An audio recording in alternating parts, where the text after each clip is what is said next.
Bro, putar filem dokumenter G30 SPKI. Okey, siap. Jom. Hello guys. Bismillahirrahmanirrahim. Assalamualaikum warahmatullahi wabarakatuh. Allahumma salli ala sayyidina Muhammad wa ala sayyidina Muhammad. Guys, welcome back again to my YouTube channel. Aku Musa dan ini adalah channel YouTube aku, Musa bin Muhammad Dirin Channel.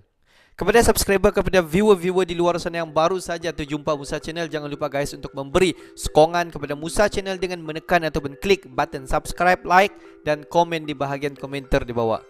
Dan kepada subscriber, kepada viewer di luar sana yang sentiasa menyokong Musa Channel daripada dulu sampailah pada masa kini, aku mengucapkan ribuan terima kasih guys. Kamu semua memang awesome, mantap, terbaik guys. Dan aku hanya mampu untuk mendoakan semua di luar sana agar dipermudahkan segala urusan, dibukakan pintu-pintu rezeki, dihindarkan, dijauhkan daripada segala malapetaka dan juga dihindarkan daripada wabak COVID-19. Amin amin ya rabbal alamin. Guys, pertama sekali aku ingin mengucapkan ribuan terima kasih kepada salah seorang subscriber di luar sana sebab request untuk aku mereact salah satu filem dokumenter G30 SPKI. Dan untuk memenuhi hasrat kepada subscriber ini, dan aku pun cari dan terjumpalah satu channel ini yang menceritakan mengenai bagaimana G30S ini berlaku dan apakah, macam manakah latar belakang ataupun latar di sebalik cerita G30 SPKI ini guys. Dan kalau kita tengok, ini adalah di channel Hipotesa. Apa-apa pun, jom kita tonton dulu video ini. Seperti biasa, di hujung nanti baru kita akan bagi reaction kita mengenai video ini guys. Apa-apa pun, jom. Mari guys, kita layan dulu video ini. Pada tanggal 1 Oktober 1965, Indonesia dikejutkan dengan siaran radio tentang pergerakan dalam tubuh Angkatan Darat Indonesia yang membentuk Dewan Jenderal yang telah berkolaborasi dengan Central Intelligence Agency atau CIA untuk melakukan kudeta terhadap Presiden Soekarno. Untuk menindaki upaya tersebut, gerakan 30 September atau G30S yang dipimpin oleh Letnan Kolonel Untung telah mematahkan upaya tersebut dan menetapkan Dewan Revolusi Masyarakat untuk menjalankan pemerintahan di Indonesia. Pertentangan antara keabsahan dari pemerintahan Dewan Revolusi berujung pada kehancuran dari seluruh gerakan G30S. Partai Komunis Indonesia dituduh sebagai dalang utama dari gerakan tersebut. Sebagai konsekuensi, mereka menjadi target pembasmian yang berujung pada genosida. Banyak organisasi mancanegara yang mengatakan bahwa apa yang terjadi di tahun 65 adalah pelanggaran akan hak asasi manusia berat. Selain dari pertanyaan siapa dalang dibalik gerakan yang berujung pada pembantaian tersebut, beberapa siapa ahli dalang di mulai sebalik mempertanyakan G30S apa nih yang guys. belakangi gerakan G30 yang berujung pada genosida. apa? Contohnya, sejarawan seperti Benedict Anderson dan Ruth McVeigh menganggap bahwa PKI tidak memiliki motif yang baik untuk melakukan kudeta terhadap Soekarno karena posisinya yang relatif sudah kuat dalam pemerintahan, melainkan hasil dari pertentangan internal di dalam tubuh militer Indonesia dan hubungan yang kompleks bersama PKI. Faktor inilah yang kemudian menumpuk dan berujung pada malam berdarah tersebut. Dalam video kali ini, kita tidak akan mencoba untuk menjawab siapa dalang dari peristiwa tersebut, melainkan kita ingin menjelaskan kondisi pemerintahan Indonesia dan sejarah hubungan antara berbagai aktor yang di kemudian hari akan terlibat di peristiwa G30 SPKI. Sejarah. Oke guys, kita akan tengok selepas sedikit di sebalik cerita G30 SPKI. Kalau kita tengok, ini adalah zaman pemerintahan Presiden Indonesia yang pertama guys.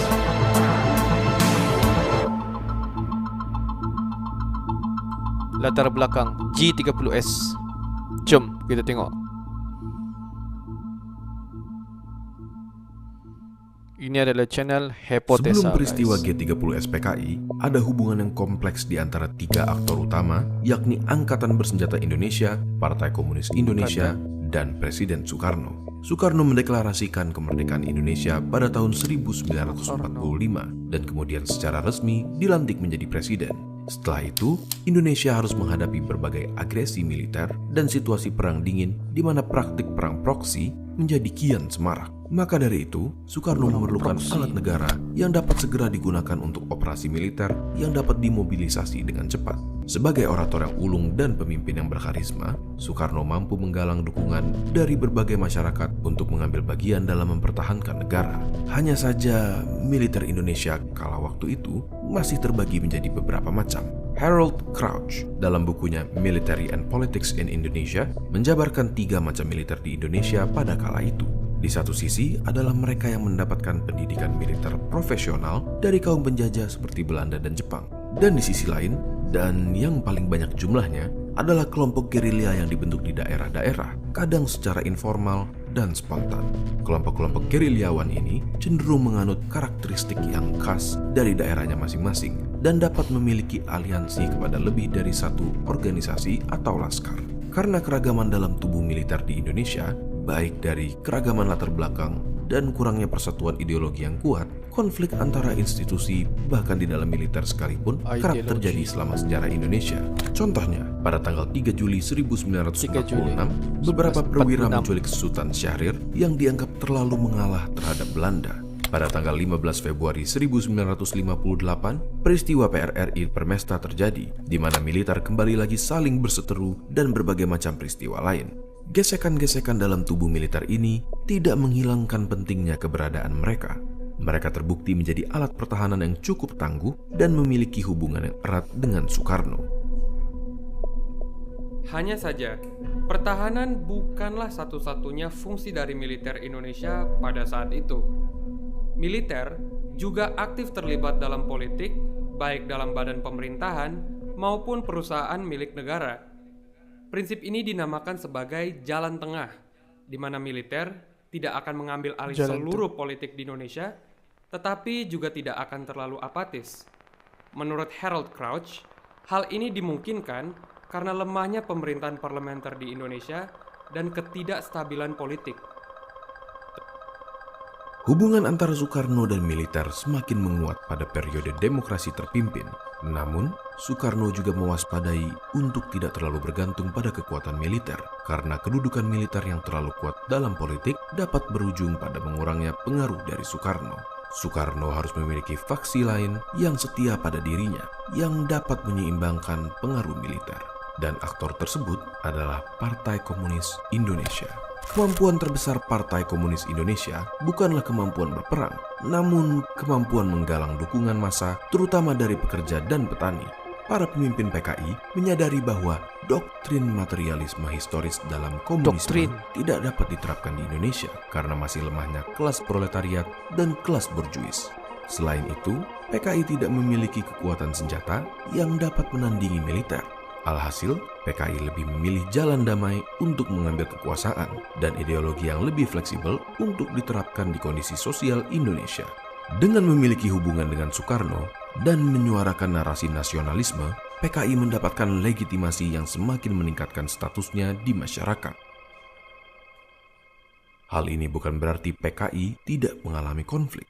Demi memperkuat basis dukungannya, PKI juga mengejar strategi front persatuan yang luas antara kelas buruh, kaum tani, borjuis kecil kota, dan borjuis nasional yang bersendikan persekutuan buruh dan tani di bawah pimpinan kelas buruh. PKI juga harus menjalin hubungannya dengan partai yang dibuat oleh Soekarno, Partai Nasionalis Indonesia.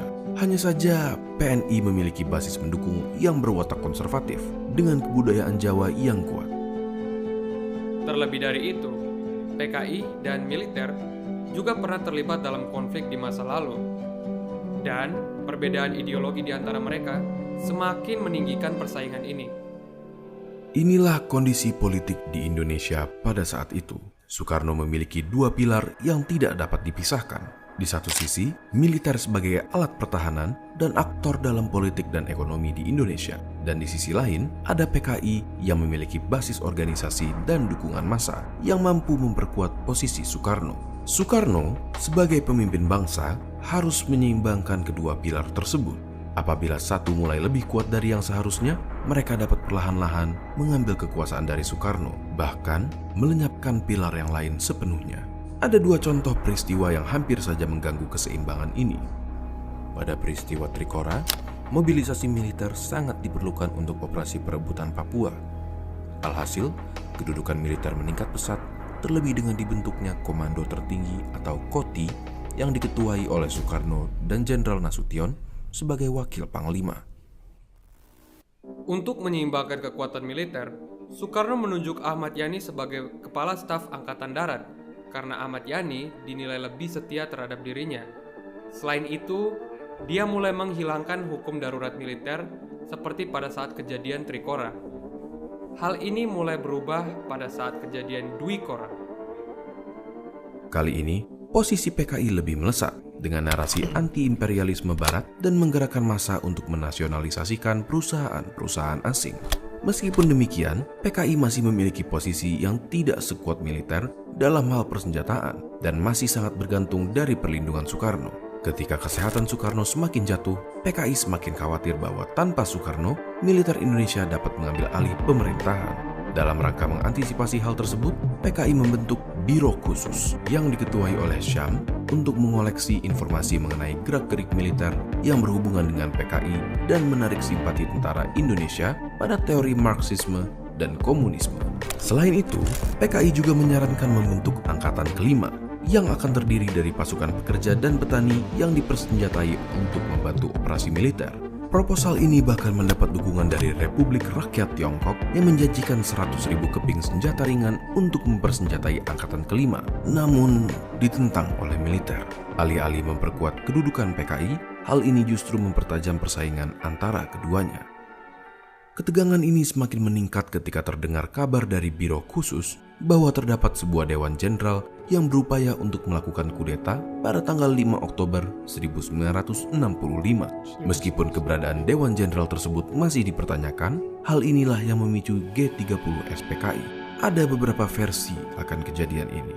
Kita semua sudah mendengar versi di mana PKI merespons kabar tersebut dengan membuatnya seolah-olah sebagai konflik internal dalam TNI dan menghentikan upaya Dewan Jenderal tersebut dengan mempengaruhi bagian lain dalam militer untuk menangkap mereka. Meskipun pada akhirnya upaya tersebut berakhir dengan bencana. Namun ada juga pakar sejarah seperti Benedict Anderson dan Ruth T. McVeigh yang menganggap bahwa kudeta tersebut memang lebih berasal dari konflik internal Angkatan Darat, terkhususnya dari divisi Diponegoro yang merasa ditelantarkan oleh pimpinan militer pusat baik secara ekonomi maupun secara moral. Dan masih banyak perdebatan yang tak kunjung terjawab. Baru aku tahu guys, rupanya maksud di sebalik G30 SPKI ini merupakan gerakan 30 September yang dikatakan sering disingkatkan sebagai G30 SPKI. Di mana G30 SPKI ini merupakan satu yang dinamakan sebagai gerakan September 30. Di mana kalau kita tengok ini merupakan salah satu peristiwa yang terjadi pada tanggal 30 September pada tahun 1965 lagi, di mana kalau kita tengok yang terlibat di dalam peristiwa ini adalah 6 pegawai tertinggi di dalam ketenteraan Indonesia pada masa itu beserta dengan beberapa orang lainnya yang telah terbunuh dalam satu usaha yang dikatakan dalam pemberontakan yang disebut sebagai dalam satu usaha rampasan kuasa yang telah dituduhkan dilakukan oleh anggota komunis di Indonesia PKI. Ekoran daripada itu, kuasa Presiden Indonesia Soeharto telah diambil alih dan beliau telah dilindungi oleh Jeneral Soeharto pada masa itu guys. Dan sebenarnya kalau kita tengok selepas sahaja G30S itu gagal, di mana pada masa itu rakyat Indonesia kita dapat nampak mereka ni semakin membencikan komunis guys. Di mana kalau kita tengok daripada video yang telah sedikit dikupaskan oleh si Hipotesa channel ini, kalau kita tengok tadi sebab apakah di sebalik latar belakang cerita ini berlaku, di mana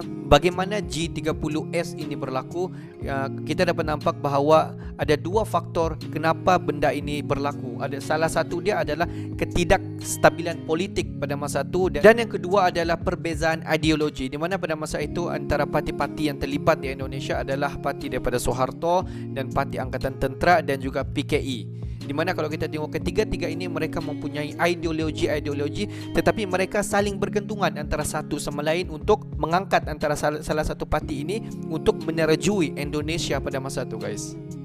Jadi guys, sebenarnya kalau kita tengok the moral of the story, kita dapat nampak rupa-rupanya ideologi ini merupakan yang memainkan peranan yang paling penting dalam kita membentukkan salah sebuah negara yang terhebat. Di mana kalau kita tengok ideologi ini, kalau kita tengok walaupun dia simple tetapi dia memainkan peranan yang paling penting di mana ke dalam sesebuah negara itu jika mempunyai banyak pemerintah tetapi mempunyai ideologi yang lain, susah untuk kita menggabungkan untuk membentuk satu negara yang kuat, melainkan mereka ini disatukan untuk membentuk satu ideologi untuk menerjui negara itu jadi negara yang hebat.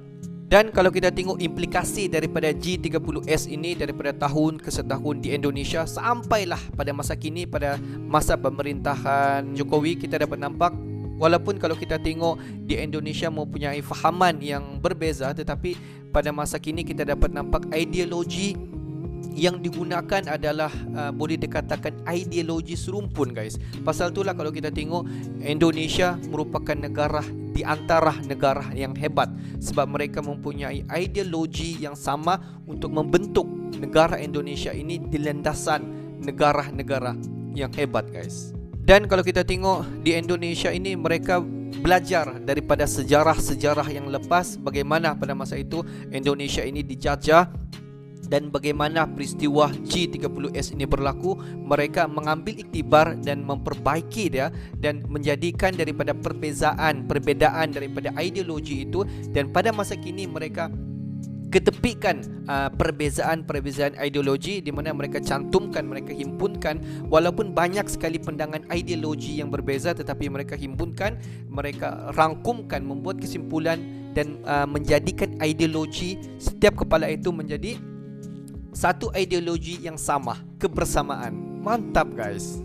Oke guys, untuk hari ini itu saja sedikit information daripada Musa Channel. Dan kepada subscriber di luar sana yang belum lagi klik button subscribe, please guys to klik button subscribe, like dan komen di bahagian komentar di bawah. Dan akhir kata daripada Musa Channel, thanks for watching my video. Assalamualaikum warahmatullahi wabarakatuh. See you the next video.